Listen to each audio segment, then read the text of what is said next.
Rata-rata itu dalam satu pohon hanya menghasilkan kopior 25%. Jadi satu pohon itu hanya menghasilkan rata-rata 25%. Jadi dalam satu pohon kelapa yang kopior itu hanya 1 sampai 2 butir saja, kadang sampai 4. Jadi tidak semua pohon kelapa menghasilkan buah kopior. Jadi proses pengambilannya itu tidak mudah. Petani yang sudah ahli dalam bidang kopior, tiap buah kelapa itu diketuk satu-satu. Setelah ketukan itu berbunyi ciri-ciri kopior, baru diturunkan. Ciri-ciri ketukan dari kelapa kopior itu ada nadanya itu tidak nyaring, tapi lebih seperti diredam. Jadi ketukannya itu lembut. Kalau kopior itu ciri-ciri dari ketukan, dicek satu-satu di atas pohon itu, satu-satu dicek dengan ketukan. Kalau ketukannya itu sudah masuk dalam kategori ciri-ciri kelapa kopior, baru diturunkan. Setelah di bawah nanti baru dipastikan dengan goncangan, jadi digoncang nanti. Kalau suaranya sudah seperti ada pasirnya, itu dipastikan kelapa kopior. Tapi kalau sudah ahli, cukup dengan ketukan, itu sudah bisa dipastikan kalau itu kopior. Setiap petani itu beda-beda dalam menentukan apakah ini kopior atau bukan. Ada yang diberi keahlian dengan ketukan tadi, ada yang juga melalui goncangan untuk mengetahui itu kelapa kopior atau bukan.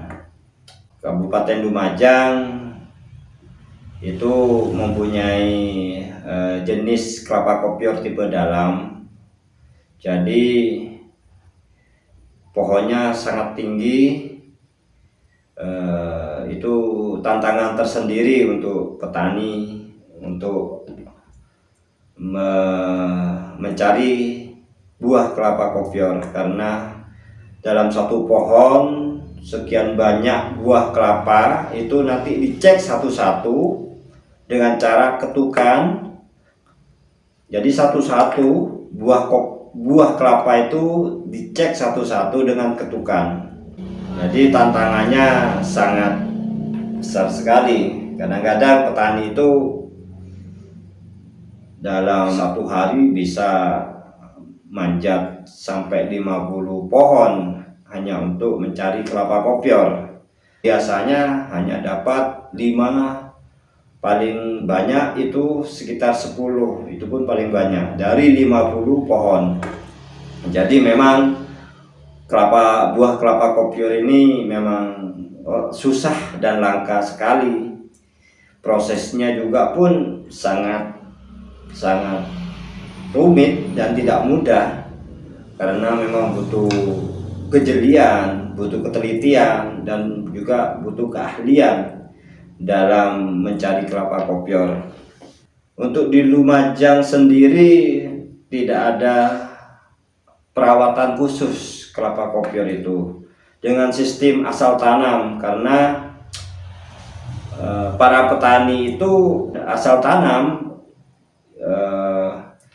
asalkan itu satu turunan pohon yang sudah kopior, yang kopior dalam satu turunan, dalam satu pohon itu dibuat bibit, belum bisa dipastikan apakah itu nanti kopior atau tidak. Makanya ketika orang-orang itu tanya ke saya apakah jual bibit kelapa kopior, kita tidak jual, karena kita tidak bisa memastikan apakah itu nanti kopior atau tidak.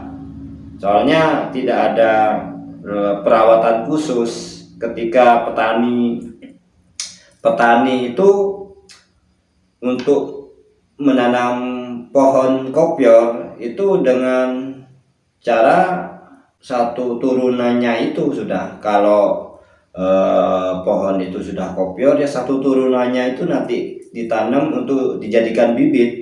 Kita jangan hanya bertumpu pada ekonomi berbasis komoditi atau sumber daya alam.